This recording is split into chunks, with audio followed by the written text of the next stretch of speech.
Assalamualaikum warahmatullahi wabarakatuh. Saya Kepala BPS Kabupaten Simelu ingin menyampaikan kepada seluruh masyarakat Simelu bahwa metode atau cara sensus kali ini berbeda dengan sensus-sensus sebelumnya. Caranya seperti apa?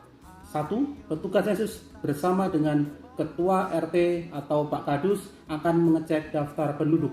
Kedua, petugas sensus bersama pengurus RT atau pengurus dusun akan mengirimkan kertas pertanyaan ke rumah Bapak Ibu.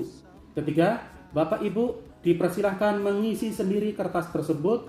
Keempat, setelah terisi lengkap, nanti berikan kembali kepada petugas sensus.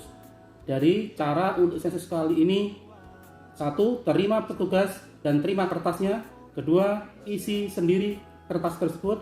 Dan ketiga, berikan kepada petugas sensus. Dengan 3 cara tersebut, Bapak Ibu telah membantu bangsa dan negara. Assalamualaikum warahmatullahi wabarakatuh.